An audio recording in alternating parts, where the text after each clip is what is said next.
Thumbnail এবং banner দেখে আপনারা হয়তো চিন্তা করছেন হঠাৎ করে এটা কি বললাম, হাই প্রোফাইল মিটিং। হ্যাঁ, এটা তো আজ আপনারা গতকাল সারা রাতে অনেকেই ভিডিওগুলো করেছে, হাই প্রোফাইল মিটিং চলছে, হাই প্রোফাইল মিটিং চলছে। আমি এই মুহূর্তে দিচ্ছি 12টা থেকে 1টার ভেতরে সবাই ঢুকা শুরু করবে। তো আজকের মিটিং এ যারা আছে, এটা হচ্ছে যে আমাদের বিপ্লব বড়ুয়া, প্রধানমন্ত্রীর সাবেক সহকারী ও আওয়ামী লীগের দপ্তর সম্পাদক ব্যারিস্টার বিপ্লব বড়ুয়ার নেতৃত্বে যাচ্ছে 13 জনের একটা গ্রুপ। তার মধ্যে আমাদের রেজাউল করিম ভাই আছেন, যিনি পানি সম্পদ মন্ত্রণালয়ের মন্ত্রী ছিলেন। হয়তো বলতাম যে উনি মন্ত্রী, আরে না, কারণ রেজাউল করিমের কমিটিতে কোনো পদ পদবি নেই, বিপ্লব বড়ুয়ার আছে এবং শেখ হাসিনা খুব কাছে থাকার কারণে, নেত্রী কাছে থাকে না, তার নেতৃত্বে যাচ্ছেন। বা আপনি ধরে নেন কারণ নেতৃত্বে যাচ্ছেন না, এদের ডাকা হয়েছে। তো সেখানে আমেরিকা থেকে অলরেডি চলে গেছেন উনি, আজকে 3 দিন যাবত ওখানে আছেন। রেজা ভাই লন্ডনে ছিলেন, উনিও গেছেন। আজকে অনেকে হয়তো ওনার ফটোটা দেখেছেন, এই গৌতম লাহিড়ী দাদার সাথে বসে ওনাদের ফটোটা। ওনারা দুইজনই হাই প্রোফাইল, দুইজন ছাড়াও আছে খাগড়াছড়ি জেলা পরিষদের সাবেক চেয়ারম্যান অপু ত্রিপুরা, এবং আছেন রোকেয়া প্রাচী, আপনার সকলেই চিনেন রোকেয়া প্রাচীকে, এবং মহিলা আওয়ামী লীগের সাংগঠনিক সম্পাদক ঝর্ণা বারোই, এবং মহিলা আওয়ামী লীগের সম্পাদক মন্ডলীর সদস্য রাখি, যেটা কিনা আমাদের নানক ভাইয়ের মেয়ে, আপনারা সকলে জানেন, এবং যুব মহিলা লীগের আরেক সম্পাদক অরুণী, আপনারা সকলে এনাদের চিনেন। এছাড়াও আরো বেশ কিছু লোক যাচ্ছে, টোটাল 13 জনের একটা গ্রুপ। আজকে নেত্রীর সাথে বৈঠক। নেত্রীর সাথে এই বৈঠকটা আসা হাই প্রোফাইল এই জন্যই বলছি যে গত 8-10 দিন যাবৎ বিভিন্ন গ্রুপে গ্রুপে মিটিং হচ্ছে। তবে এখনকার এই মিটিং নেত্রী বলার পরে যে আমি আসছি ডিসেম্বরে, বলার পরে এটা হচ্ছে যে সর্ব হাই প্রোফাইল মিটিং। এরপরে এখন সম্ভবত সপ্তাহে 3 দিন বা 4 দিন প্রতিদিনই মিটিং হইতে থাকবে।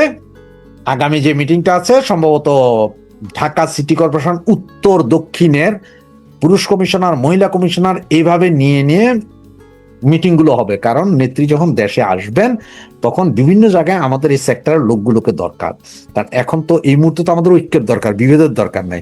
এই মুহূর্তে আমাদের সংযোগের দরকার, বিয়োগের দরকার নাই। সুতরাং এই হাই প্রোফাইল মিটিং চলছে। এই হাই প্রোফাইল মিটিং থেকে মিটিং শেষে কালকের টানা টোটাল মিটিং গুলোর শেষে হয়তো আমরা আজকে যেহেতু 12 তারিখ, হয়তো 30 তারিখ বা আগামী মাসের যে কোনো সময় আমরা 2টা ইনফরমেশন পেতে পারি। সে 2টা ইনফরমেশন, একটা হচ্ছে যে নেত্রীর পক্ষ থেকে যে কোনো একজন, হয়তো নেত্রী যা যা বলবে সেটা আমাদের মাঝে পৌঁছে দেওয়ার জন্য একজন হইতে পারে। এবং আইন অঙ্গনের তো অনেক আইনজীবীর সাথে কথা হচ্ছে, মিটিং হচ্ছে বিভিন্ন ধরনের। বাংলাদেশ থেকে অনেক আইনজীবী অলরেডি ঘুরে এসেছেন, বিদেশে যারা আছেন তারাও কথা বলছেন। এইটারও একটা আইন ফোরাম করে সেখানেও একজন বা দুইজন, মিডিয়া সেলের মিডিয়া প্রচারের জন্য একজন বা দুইজনের নাম এভাবে ঘোষণা হতে পারে। মানে এগুলো কোনো ডিরেক্ট পদবি না এই মুহূর্তে, মানে এটা বলেন যুদ্ধকালীন একটা সিস্টেম তৈরি হয়। তো এই হচ্ছে যে হাই প্রোফাইল মিটিংটা শুরু হয়েছে আজকে থেকে। মানে আপনাদের কাছে যখন ভিডিওটা যাবে ঠিক তার ঘন্টা 2 পর থেকে হাই প্রোফাইল মিটিংটা শুরু হবে। তো এইসব হাই প্রোফাইল মিটিং এর কি প্রয়োজন? বা নেত্রী চাইলে তো অমুক অমুক অমুক, ধরেন আমারই বলে যে তুই মিডিয়া ব্যক্তিত্ব, আপনারে বলে দিল যে তুই আইন ব্যক্তিত্ব, অমুকেরে বললো যে তুই মায়ের ব্যক্তিত্ব, এইভাবে করে দিতে পারতো না। এইভাবে করা যায় না, বিধায় এই মিটিং গুলো করে একটা বাইন্ডিং আনতেছে সবাইকে। কারণ হচ্ছে যেহেতু ফেরত আসবেন, নেত্রী বলেছেন যে সমস্ত নেতাকর্মীদেরকে নিয়ে উনি দেশে ফেরত যাবেন। সমস্ত নেতাকর্মী বলতে 500-700 নেতাকর্মীও এখন দেশের বাইরে নেই, সবাই দেশে আছে। যারা আছে তারা সবাই যাবে। নেত্রী বলছে আমি আত্মসমর্পণ করবো, নেতারাও আত্মসমর্পণ করবো। এখন আপনারা অনেকে আমাদের জিজ্ঞেস করছেন, যে আমাকেই অনেকে জিজ্ঞেস করছেন, তো আমি জানি যে অনেকে জিজ্ঞেস করছেন যে নেত্রী আসলে আমাদের উপর নির্দেশনা কি, এই কি সেই কি। দেখেন, আগে আমাদের বিচার করতে কি আমাদের শত্রু কারা। সর্বপ্রথম আপনি যদি শত্রু চিহ্নিত করতে না পারেন তাহলে আপনি বুঝবেন না যে আপনি করবেন। এখন নেত্রী যখন দেশে যাবে, আমাদের শত্রু প্রথম তো সরকার, তারেক জিয়া সরকার আমাদের শত্রু। কারণ তারা আমাদের জন্য ঢাকা এয়ারপোর্ট বলেন, বর্ডার বলেন, নৌপথ বলেন, রেলপথ বলেন, কোথাও যায় আমাদের জন্য ফুল নিয়ে দাঁড়ায় থাকবে না যে এসো এসো গো গান গাইয়া ফুল ছিটাই গো, এরকম তো করবে না। ঠিক আছে না? পুলিশ ওদের ওই সক্ষমতা নাই যে আবার আমাদের পিঠে ঘর তোলার, কিছু কিছু হুমকি দুমকি তো দেখাবে। ওই যে বাঘ যেমন দেখেন না, বাঘ জঙ্গলে যখন বয়স থাকে তখন খুব তেজি দৌড়ায়, বুড়ো হয়ে গেলে একটু হাউ হাউ করে, ওই রকম পুলিশের অবস্থা। আর সেনাবাহিনী হয়তো একটু নড়াচড়া করলো, তারা খুব একটা বেশি কিছু করবে না। তাহলে আমাদের শত্রু কারা? বিএনপি। আমাদের শত্রু কারা? জামাত ইসলামী, মৌলবাদী শক্তিটা আমাদের শত্রু। এবং আইএসআই জঙ্গি, আইএসআই পাকিস্তানের আইএসআই যারা আছে তারাও কিন্তু কাজকাম শুরু করছে। তারা এই জঙ্গিগুলো লাগাবে আমাদের পিছনে, কারণ তারা জানে যে যদি আওয়ামী লীগ আইসা যদি মাজার সোজা করে দাঁড়ায় যায় তাহলে এই জঙ্গিদের অবস্থা খারাপ, এটা জানে। আমাদের সহযোগিতা করবে, আমাদের সহযোগী অবভিয়াসলি এখন আপনারাও বলতে পারেন, আমরাও বলতে পারি যে আমাদের কিছু ইনফরমেশন দিবে, সহযোগিতা করবে, কিন্তু ভারত এসে যুদ্ধ করবে না আপনারা আমাদের। কিছু লোক মিডিয়া ব্যক্তিত্বের মধ্যে ধরেন কিছু কিছু মিডিয়া ব্যক্তিত্ব যারা 5ই আগস্টের আগে আওয়ামী লীগ এন্ট্রি হয়ে গেছিলেন, তাদের মধ্যে যারা যারা অপমানিত হয়েছেন এরপরে, এরা কিছু কিছু লোক আমাদের সহযোগিতা নামবে। সে আগেই ভালো ছিলাম কথার মতো। এছাড়া যেসব নর্মাল লোক যে আওয়ামী লীগ করছে হয়তো সমর্থন করে, এইসব লোক, এই যে হাজার হাজার লোক চাকরি গেছে, শিক্ষক মুক্ষক, এরা অন্তত কিছু করতে না পারো মৌন সমর্থন দিবে। এরা আপনাদের মিছিল মিটিং এ এসে রাস্তায় দাঁড়ায় হয়তো 2টা পানির বোতল দিয়ে যাবে চুপে চাপে, নিরীহ লোকেরা। বাকি আমজনতা, রিক্সাওয়ালা টিক্সাওয়ালা, তারপর ট্যাক্সি ড্রাইভার, মানে গরিব মেহনতি মানুষ, এরা আবার আপনাদের সাথে আসবে, কিছু কিছু হেল্প করবে। 100% সবাই নাইমে আপনাদের সাথে যুদ্ধে বন্দুক ধরবে না, যুদ্ধে বন্দুক সবাই ধরে না, সৈনিক বন্দুক ধরে, আমজনতা ধরে না। কিন্তু আমজনতা ব্যাটেল ফিল্ডে অন্য কাজ করে দেয়, কেউ খাবার দেয়, কেউ পানি দেয়, কেউ চিকিৎসা সেবা দেয়, কেউ ট্রিটমেন্ট দেয়, এইটা। তাহলে আমাদের শত্রু হচ্ছে যে মূলত আইএসআই এর এজেন্ট যেগুলো আছে বাংলাদেশে, মৌলবাদী যেগুলা, এই টার্কিশ এজেন্ট, পাইকা এজেন্ট, এগুলা, সাথে বাংলাদেশের মৌলবাদীগুলা, এই এনসিপির গুন্ডা, এগুলোর কথা কয়া লাভ নেই, এগুলো মুতের সাথে বাইসা যাবে। বিএনপি আমি প্রশাসনের একটা অংশ হয়তো চাইবে, কারণ কি জানেন, গত 2 বছরে তারা যারা খাইছে বা যা খাইতেছে, এখনো যা খাইতেছে, তারা কি এমনি এমনি ছেড়ে দিবে মনে করেন? ছেড়ে দিবে না। তারাও কিন্তু একটা মরণ কামড় দিবে। এই মরণ কামড় তারাও চাইবে না যে বাবারে এটা ছেড়ে দিয়ে, তো তারা জানে যে তাদের সবার বিচার হবে, এখানে কেউ ইন্ডিমিউনিটি পাবে না, এটা জানে। সুতরাং তারাও ছেড়ে দেবে, তারা মরণ কামড় দিবে, আর সেই মরণ কামড় আবার আমরাও দিতে হবে। এখন আপনারা বলতে পারেন আমরা কিভাবে মরণ কামড়? ভাই একটা কথা বলি, আপনার নেত্রী আসবে এটা শোনার পরে কিন্তু অলরেডি শুরু হয়ে গেছে ধূপধুপানি। এখন আপনি একটা জিনিস চিন্তা করেন যে 5ই আগস্ট নেত্রী 1:30 থেকে 2টার ভেতরে আমরা খবর পেয়ে গেলাম যে নেত্রী দেশ ত্যাগ করেছেন, সোনা প্রধান এসব বললেন না। এরপরে প্রচন্ড একটা তাণ্ডব চালাইলো এই মৌলবাদী জামাত বিএনপি গোষ্ঠী। আপনারা মনে রাখতে হবে, ওরা যে তাণ্ডবটা চালাইছে, ঠিক নেত্রী যখন বলবে যে আমি কালকে আসছি বা পরশু আসছি, সেম তাণ্ডব 100 গুণ গতিতে আমি আপনি চালাইতে হবে। আমি আপনি যখন এই তাণ্ডব চালাবো, এই তাণ্ডব তারা সইতে পারবে না, এই তাণ্ডব সর উপায় নেই তাদের। তবে এই তাণ্ডবের মধ্যে আমরা কোনো পুলিশ মারবো না, কোনো থানা লুট করবো না, থানা আক্রমণ করবো না। সেনাবাহিনী শক্তর ভক্ত নরমার জমে, এরা মারবে না, আমাদের মারতে আসবে না। প্রথমে একটু হাইফাই করলো, কিন্তু করবে না। ওই যে গোপালগঞ্জে যে 5 জন মারছে, ওই ঘটনা এরা আর ঘটাইবো না, কারণ হেরাও এখন ছাইরা দিয়ে মাকাইন্দাবাচি অবস্থায় আছে। পুলিশ চুপ হয়ে যাবে, কারণ আপনি যখন রাইগা যাবেন, আপনি যখন মাইট শুরু করেন, পুলিশও সামনে আসবে না। ওই যে সন্ত্রাসী গোষ্ঠী, এটা আপনি চিহ্নিত করে পারেন। নেত্রী বারবার বলছে যে চিহ্নিত করো, লিস্ট করো, হ্যান করো, ত্যাগ করো, বলছে না? কারণ হচ্ছে যে আপনি নেত্রী ঘোষণা দেওয়ার লগে লগে ওই অ্যাটাকটা আপনারে করতে হবে। ফার্স্ট অ্যাটাক যদি আপনি কইরা বসেন তখন, কারণ আমাদের তো এমনি সব গেছে, কিছুই নাই, তো আমরা এখন অ্যাটাক করলে আর কি বা করবি? যদি আমরা এই অ্যাটাক যদি করতে না পারি, তাইলে কি হবে জানেন? আমরা পিছায়া পড়বো। এটা মনে হয় কিন্তু ফুটবল খেলায় যেই দল যত বেশি প্রেসার করে অ্যাটাক করছে, সেই দলে কিন্তু গোল করে দিচ্ছে। আপনি অ্যাটাক করতে না পারলে, আপনি যদি অ্যাটাকিং ক্ষমতা না থাকে, সেভিং ক্ষমতায় যান, তাহলে আপনি জিতবেন না, আপনারা ফরওয়ার্ডে খেলতে হবে। সুতরাং আপনি ফরওয়ার্ডে খেলতে হবে। ঠিক নেত্রী বলার সাথে সাথে যদি ফরওয়ার্ডে খেলতে পারেন, তাইলে দেখবেন যে ওরা ভয়ে 5ই আগস্ট আমি আপনি চলে গেছি কেন, ওরা এত বেশি ফরওয়ার্ডে খেলতে আসছে যে আমাদের দ্বিধাহীন হয়ে গেছি, আমরা বুঝে উঠতে পারিনি। ঠিক ওদের ওই সুযোগ, এবার ওদের জন্য ওই সুযোগ আর দেওয়া যাবে না। আমি আপনি নামার সাথে সাধারণ পাবলিকও উঠে তাদের শুরু করবে এটা, এবং এইটাই করতে হবে। এইটা কইরেই আমরা ওদের বুঝাই দিতে হবে সবকিছুর শেষ আছে, এবং এইটা হচ্ছে আমাদের শেষ খেলা। মনে রাখেন যে নেত্রী আসার ঘোষণা দেওয়ার সাথে সাথে আমরা অ্যাটাকিং এ যাইতে হবে। আমরা আর তখন সেভিং এ যাই লাভ নেই, মানে সেফ সাইডে যাই লাভ না, আমরা অ্যাটাকিং এ যাবো। আমরা যদি ফরওয়ার্ডে খেলি দিই, খেলা দিলে ঠেলা দিবে, খেলার সাথেই ঠেলা হয়ে যাবে, কিন্তু কোনো নিরীহ ব্যক্তি বা অন্য কাউরে না। এই জঙ্গি গোষ্ঠী ধৈরা উৎপটাং করে দিতে হবে, তাইলেই আমরা আইসা যাব। আস্তে আস্তে আরো খবর আসবে, আরো অনেক কিছু বলবে, আরো অনেক কিছু হইতে থাকবে, দেখতে থাকেন। হ্যাঁ, বিদেশের যেসব শক্তি আছে সেগুলো আস্তে আস্তে দেখবেন আমাদের পক্ষে আসতেছে, কিন্তু একমাত্র আসবে না পাইকা আর তুর্কি, পাকিস্তান আর তুর্কি, এই দুইটা আইব না। এই দুইটা বাদে আর সবাই আসবে, এবং এদের এই জঙ্গি গোষ্ঠীগুলা আমাদের পেছনে লাগানোর সর্বোচ্চ চেষ্টা এরা করবে। সুতরাং চোখ কান খোলা রাখেন, এবং একটা কথা এখনো বলে দিই, ভবিষ্যতে বলবো, প্রতিদিন বলবো এখন থেকে, সেটা হচ্ছে যে নেত্রী যেই মাত্র বলবেন যে আমি কালকে আসছি, ডেট ঘোষণার সাথে সাথে সেদিনই আপনাদের ফরওয়ার্ডে যায় খেলা শুরু করে দিতে হবে। যা গেছে গেছে, আর কিছু যাওয়ার নেই, ইজ্জত তো এমনি গেছে, আর বেজ্জিত আর কি ডর। সুতরাং ফরওয়ার্ডে খেলবো, সব সাবা করবো। যখন আপনি কোনো কারোর নাম রাখেন আবু জর, মনে করেন আপনার সন্তানের নাম রাখছেন আবু জর, নামের সাথে অবশ্যই কামের সম্পর্ক আছে। যেমন ধরেন 2-4টা ব্যতিক্রম বাদে, যেমন একটা লোক, একটা নারী দেখতে অসুন্দর, তার নাম রেখেছেন বিউটি, সেটা আলাদা বিষয়, বা তার নাম রেখেছেন পরী, সেটাও আলাদা বিষয়। অথবা অন্ধের সন্তানের নাম রাখলেন পদ্মলোচন, সেটা 2-4টা ব্যতিক্রম থাকে, কিন্তু নামের সাথে কামের, যেমন আমার নাম শেখ ফরিদ কেন রেখেছিল? আমার নাম আমার মামা রেখেছেন শেখ ফরিদ, যাতে আমি আল্লাহর ওলি হই। দুষ্ট লোকের এখন জিন্দাফিরি ডাকে, সম্ভবত এটা মামার বরকত। আমার নাম শেখ ফরিদ কেন রাখা হয়েছে? একজনের নাম কেন নিজামুদ্দিন রাখে? কারণ তার আউলিয়া বানাবে।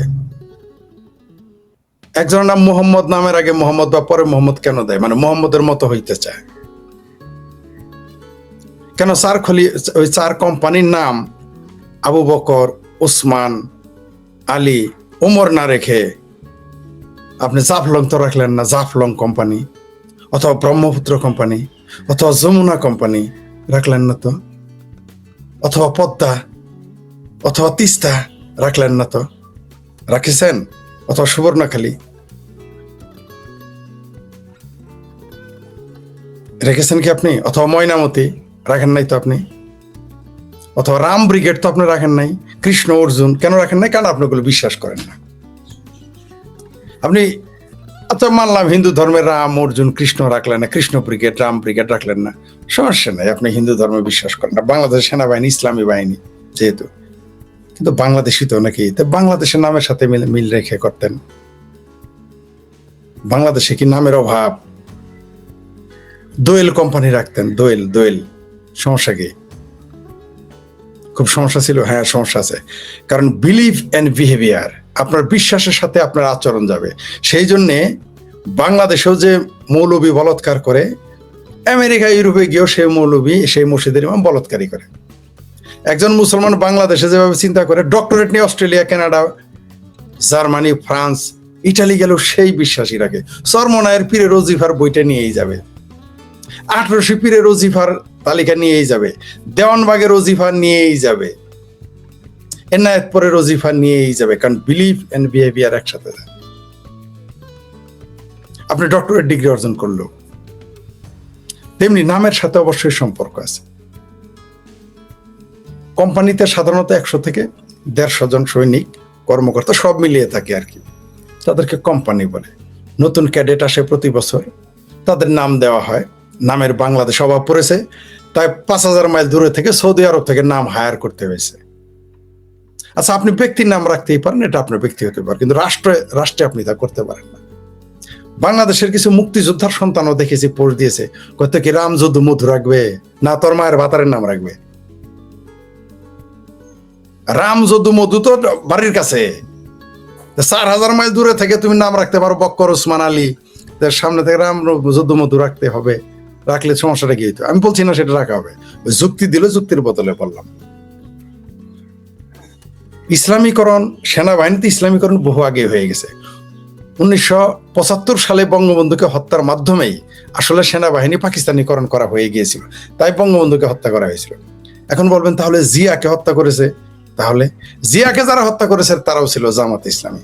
জামাতের রুকন ছিল মেজর মঞ্জুর, জেনারেল মঞ্জুর। এটা আমি বলি নাই, মেজর আখতারুজ্জামান বলেছেন, যিনি বিএনপির খালেদা জিয়া, বিএনপির চেয়ারপারসন খালেদা জিয়ার উপদেষ্টা ছিলেন, তিনি বলেছেন, লাইভে এসে আমার সাথে বলেছেন, এবং আমিও সেটা আমার নিজের কানকে বিশ্বাস করতে পারি না। আমি বললাম আরেকবার রিপিট করেন। তিনি রিপিটও করেছিলেন। কি বলেছিলেন? যে মেজর মঞ্জুর জিয়াউর রহমানকে মেরেছিল এই জন্য যে জিয়াউর রহমান নাকি, দেখেন বিশ্বাস অপবিশ্বাস কত বিপজ্জনক, তার ধারণা জিয়াউর রহমান ভারতপন্থী হয়ে যাচ্ছে, তার জন্য মেরে ফেলেছে, কারণ তারা জামাতে ইসলাম করে। জামাতের রুকন ছিল মেজর মঞ্জুর, জেনারেল মঞ্জুর। জেনারেল মঞ্জুরটাকে তার বন্ধু এবং তার সহকর্মী তাকে মেরে ফেলেছে। কেন?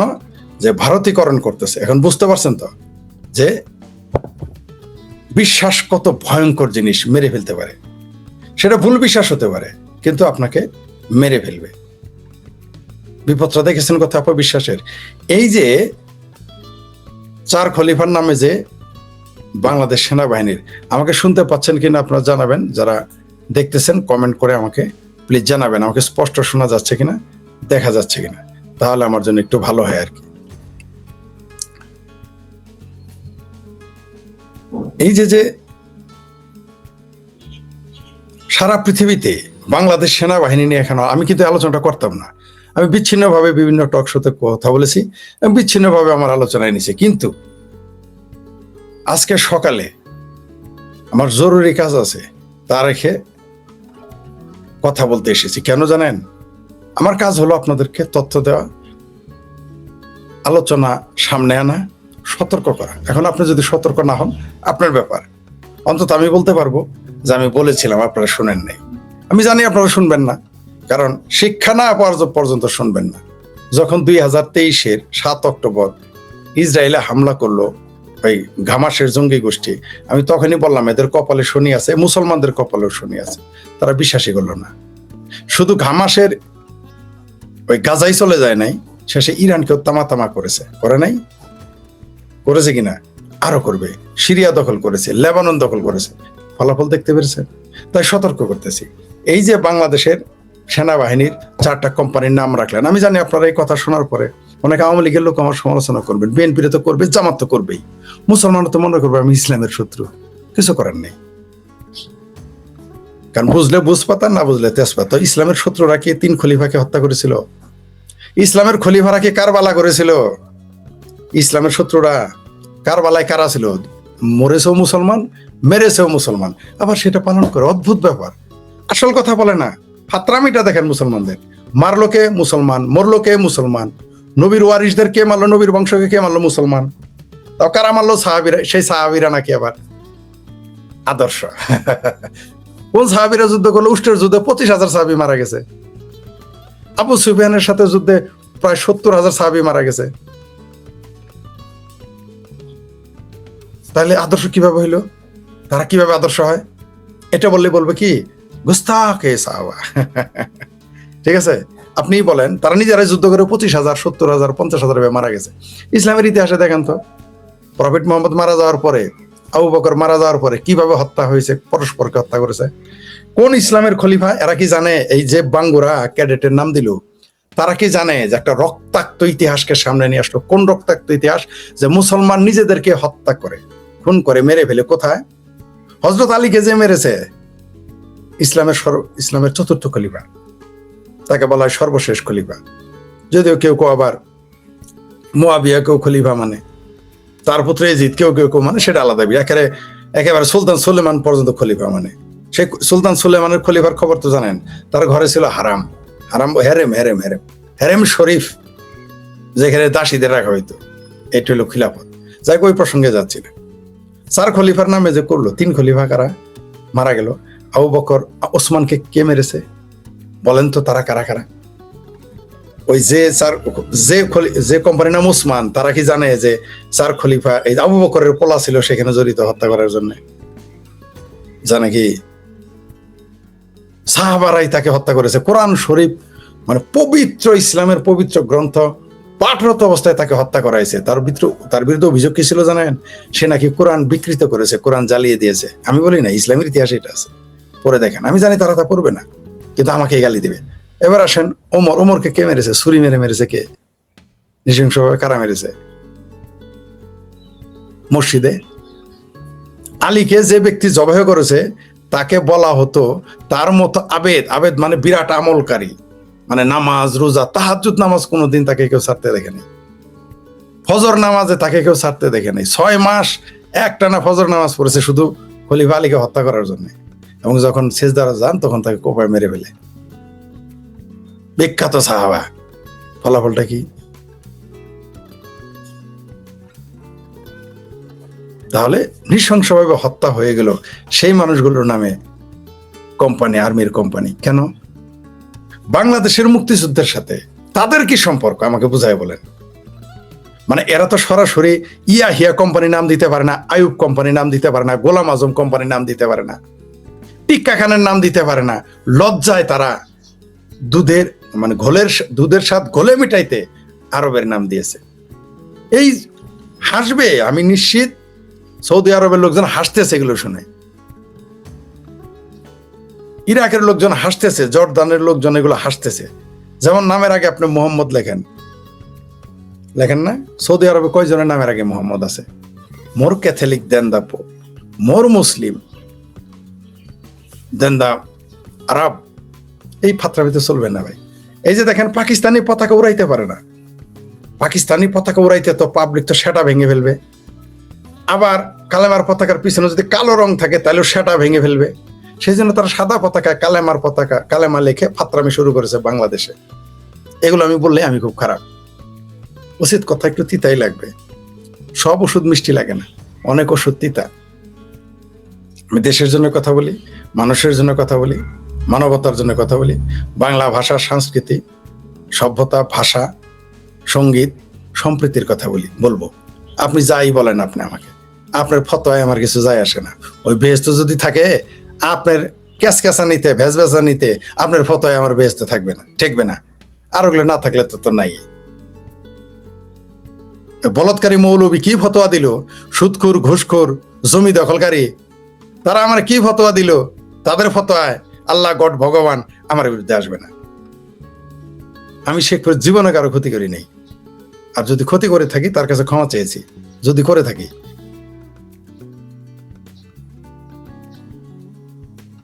কারো ক্ষতি কামনা করি না। তাই আপনি সুদখোর হয়ে চাপা মারবেন, অন্যের জমি দখল করে বাটপারি করে আপনি আসবেন আমার সারা জীবন গাঁজা খেয়ে আজকে বিরাট ইসলামিস্ট হয়ে গেছেন। সারা জীবন ইয়াবা টানতে গাঞ্জা খাইতে খাইতে হাতে দাগ পড়ে গেছে, কলকি টানতে আপনি আমার বিরুদ্ধে সমালোচনা করবেন, আমার কি যায় আসে? আপনি সরিষাবাড়ি ইমাম সমিতির সভাপতি ধরা পড়েছিলেন সরিষাবাড়ি লোকশেডের একটা পানির ট্যাঙ্কের নিচে মাতারির সাথে, মাতারি মানে আমাদের এলাকায় মাতারি নারী না, মানে মোবাইল প্রস্টিটিউট, ভ্রাম্যমাণ পতিতার সাথে ধরা পড়ে। আপনার ফতোয়ায় আমার কি যায় আসে? আপনি মাদ্রাসার বিরাট বড় মুহাত্তামিম, আপনি বলৎকার করে ধরা পড়েছেন আমি জানি না, আপনি আমার সমালোচনা করলে আমার কি যায় আসে? আপনার মতো বলৎকারী মৌলানার ফতোয় আমার বেহেশতের নাম কাটা যাবে, স্বর্গের নাম কাটা যাবে। আপনার ফতোয়া আমি থোড়াই কেয়ার করি। আল্লাহর আর কত নিচে না হবেন, খোদারে, ভগবানের, গডের কত নিচে না হবেন? আপনাদের কথায় আল্লাহ চলে। সরমনায়ের পীরের ফতোয় কারো বেহেশত বাতিল হবে? ওই জামাতের বাটপারদের কথায় কারো বেহেশত বাতিল হবে? যদি হয় তার বোঝা গেল যে ইসলামটা কত ফাত্রা জিনিস, ইসলামও ফাত্রা হয়ে গেছে। তাইলে যদি তাই সত্য হয় তাহলে তো ইসলাম একটা ফালতু বিষয় হয়ে গেল। মানে আমি বলছি ইসলাম যদি এই কথা সত্য হয়, যদি একটা বলৎকারী মৌলানার কথায় আপনার আমার বেহেশত নির্ভর করে, যদি একটা সুদখোর, ঘুষখোর, দুর্নীতি বা জমি দখলকারী, বইনের ওয়ারিশ মারা লোকের কথা আল্লাহ চলে, তাহলে তো বোঝা যাবে যে আল্লাহর আকল টাকল বাংলাদেশের বাঙ্গ মুসলমানদের মতোই। আমার তা মনে হয় না। আল্লাহর আকল এত নিচে নামে নাই, এটা আমার ধারণা। আল্লাহ যদি থাকে, যা বলতেছিলাম, এই যে ব্রিগেড, এখন তারা কি প্রস্তাব দিয়েছে জানেন? 4টা তো করেছে। এই যে আমরা এত সমালোচনা করলাম যে বাংলাদেশ সেনাবাহিনী জামাতিকরণ হয়ে গেছে,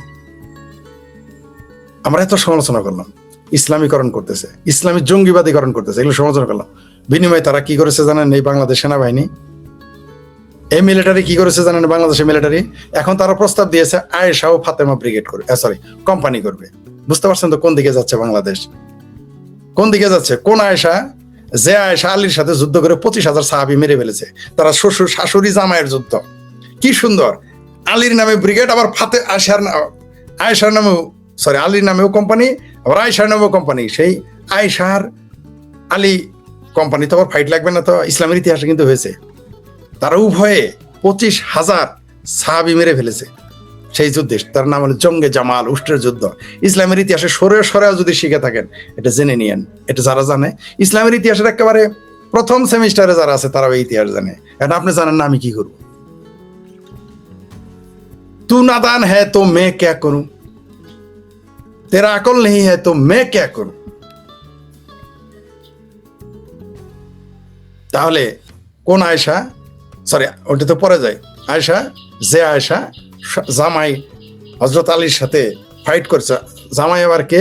সেই জামাই হলো আবু বক্কর, সেই শাশুড়িকে আবু বক্করের কন্যা। আবার জামাইটাকে নবীর চাচাতো ভাই এবং জামাতা, জামাই শ্বশুরে ফাইট, শাশুড়ি ফাইট। আবার কোন আয়েশা? যে আয়েশাকে প্রফেট মোহাম্মদ 53 বছর বয়সে 6 বছর আয়েশাকে বিয়ে করেছিলেন, 9 বছরে সহবত করেছেন। সহবত মানে বাসর ঘর করেছেন। এই জন্য আফগানিস্তানের ওই যে ফাতরা কিছু তালেবান আছে, তারা কিন্তু 6 বছরে বিয়ে করা যাবে না, 9 বছরে বিয়ে দিতে হবে। বিরাট উপকার করছে। 6 বছরে বিয়ে দেওয়া যাবে না, কঠোর আইন, তো 9 বছরে করা যাবে। এখন বুঝতে পারছেন তো কই থেকে আসছে? বিলিভ এন্ড বিহেভিয়ার একসাথে যাবে। আপনি মনে করেন না যে আলী, বকর, ওসমান, ওমর নাম রেখেছেন, তারপরে এখন প্রস্তাব দিয়েছেন আপনারা বাংলাদেশ সেনাবাহিনী না বলে এটা ইসলামী সেনাবাহিনী বলা যায়, নিদেন মানে কমপক্ষে পাকিস্তান বাহিনী বলা যেতে পারে। এটা বাংলাদেশি সেনাবাহিনী আর নাই, আর কোনো জিনিস ছিল না নাম দেওয়ার। এই যে ফাতেমা আর আয়েশা কোম্পানির নাম দিলেন, এটা কি ভালো করেছেন? বাংলাদেশ সেনাবাহিনী সম্পর্কে আজকে আমাকে সকালবেলা দেখি যে আমার অন্তত 30টা ফোন আসছে, 30টা। আমি আশ্চর্য হয়েছে তখন এই বিষয়ে বলতেছে, এবং সেটা নিষ্ঠ খবর, মানে সঠিক খবর। সবগুলো বিদেশ থেকে ফোন আসছে যে এগুলো খুব জানেন? আমি বলছি না, আমি জানি না। আয়েশা এবং ফাতেমা দেওয়া হয়েছে প্রস্তাব, কিন্তু রাবেয়া বসরি যদি প্রস্তাব দেয় তাহলে দেখতেন বাংলাদেশে জামাতিরা বিরোধিতা করতো, লামা জাহাবির আবার বিরোধিতা করতো। যদি আপনি রাবেয়া নাম দিতেন তাহলে আবার মেনে নেবে না, কারণ রাবেয়া বসরি আবার একটু ছবিপন্থী। যদি ইসলামের ছবি নেই, সবার কাজ একটাই, সারা দুনিয়াতে সবকিছু তো। আচ্ছা, এই যে স্যার খলিফার নামে দিলেন, কি বুঝালেন? আমি বাংলাদেশের যে সেনাবাহিনীর জেনারেল আছে, এই ওয়াকার ফোয়াকার মোয়াকার যারা আছেন, আপনাদের আকল আছে কিছু? পড়ালেখা কদ্দূর করেছেন?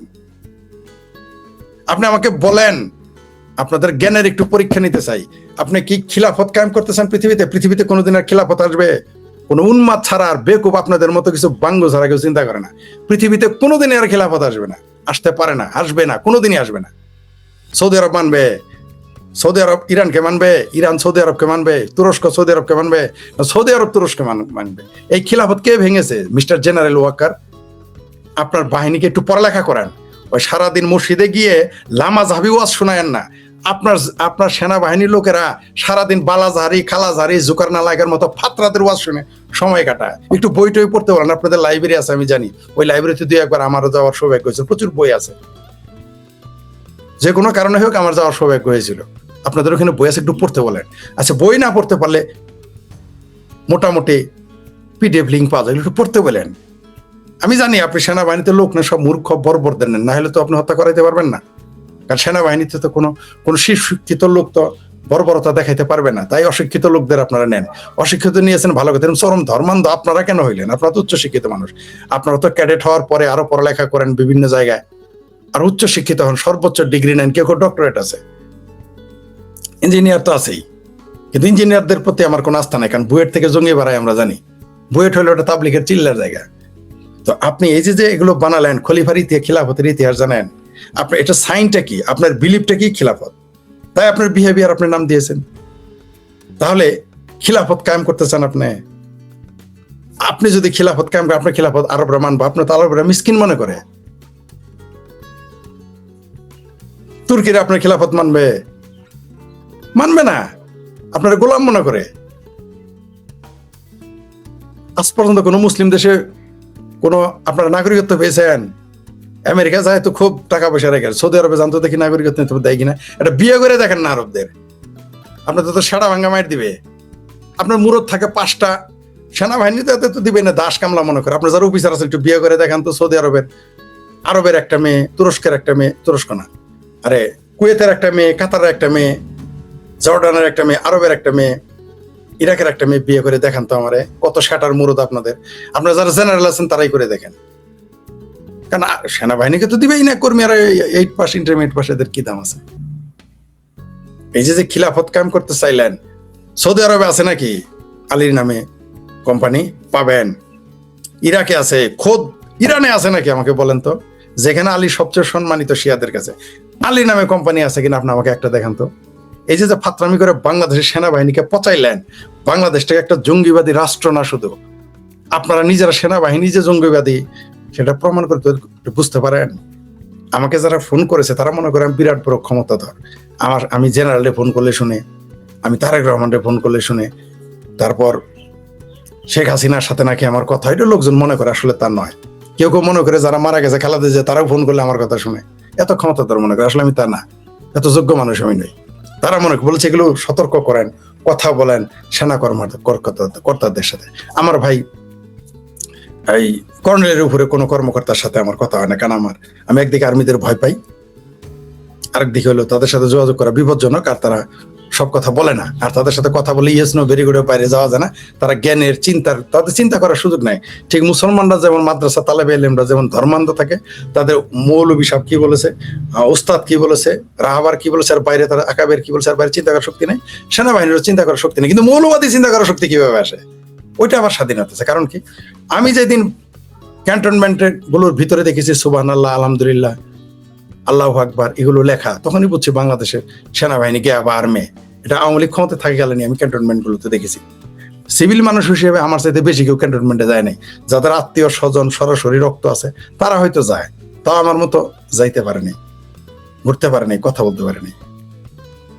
আমি সিভিল হইলেও আমার গোষ্ঠীর মধ্যে সেনাবাহিনীর লোক না থাকলেও আমি ক্যান্টনমেন্টে আসা যাওয়া করেছি। আমার বন্ধু বান্ধব শুভাকাঙ্ক্ষী অনেক শুভাকাঙ্ক্ষী আছে, এমনকি আমি তো বলেছি যে আমাকে যখন ইসলামিস্ট জঙ্গিরা মেরে ফেলতে চাইতো, মুসলিম জঙ্গিবাদীরা মেরে ফেলতে চাইতো, আমি রাতে কিন্তু ক্যান্টনমেন্টে থাকতাম। এটা অনেকেই জানতেন না। আজকে যারা ওই যে গণজাগরণ মঞ্চ করতেন, তারা আমাকে যারা সতর্ক করতেন, তারা হয়তো আরো 2-1 জায়গায় বলেছি, তাদের আজকে রাশটা প্রকাশ করি। আমি কিন্তু আমার বাসা উত্তরা থাকতো, একই সাথে আমার বাসা উত্তরা, মিরপুরে বাসা ভাড়া থাকতো, এবং যাত্রাবাড়ি কমলাপুর এদিকে বাসা ভাড়া করতাম, একই সাথে 2-3টা বাসা নিয়ে থাকতাম। কিন্তু আমি কিন্তু গিয়ে থাকতাম ক্যান্টনমেন্টে, তার জন্য আমাকে হত্যা করা যায় নাই। অনেকে বলেছেন না ফরিদের কি হয়েছে, ফরিদের তো কিছু করেনি মৌলবাদীরা, পাইলে তো আমি তো দীপন না, আমি তো অভিজিৎ রায়ের মতো বোকা নই, তাই আমাকে কায়দা করে নয় বুদ্ধি করেই বেঁচেছিলাম। আমি জানি যে এই সমস্ত হত্যার সাথে আইন শৃঙ্খলা বাহিনীর কোনো না কোনো ভাবে যোগাযোগ আছে। আর আমি উত্তরে বললে দক্ষিণে যাইতাম সেই সুয়ারানি দুয়ারানির গল্প, এই জন্য বেঁচে আছি। কারণ আমার স্থান কেউ জানতো না কখনো, আমি রাত কোথায় যাপন করব এটা আমার স্ত্রীও জানতো না। আমি আমার রাতের 12টায় হয়তো আমার স্ত্রীর সাথে ঘুমিয়ে আছি, আমি উঠে চলে যেতাম, এটা আমার পরিকল্পনার অংশ। অথবা আমি এক জায়গায় মনে করেন আমি মিরপুরে গিয়ে ঘুমিয়ে আছি, অথবা উত্তরা গিয়ে ঘুমিয়ে আছি, সেখান থেকে উঠে গিয়ে আবার আমি বাসায় চলে যেতাম। তার জন্য অনেকে বলছেন না আমার ক্রাইসিস থাকতো, কেন? কারণ আমার কয়েকটা বাসা ভাড়া নিয়ে থাকতে হতো। এমনকি উত্তরাতে আমাকে যারা জানতো আমি 18 নম্বরে থাকি, 18 নম্বরে ঠিক আরেক জায়গায়, মজার বিষয় হলো জামাতের এক লোক জেনে ফেলেছিল আমি কোন বাসায় ভাড়া নেই। ওই একটা লোক জানতো, জামাতের লোকে জেনে ফেলেছিল, এবং যে এই ভিডিওটা এখন শুনবে সে হাসবে।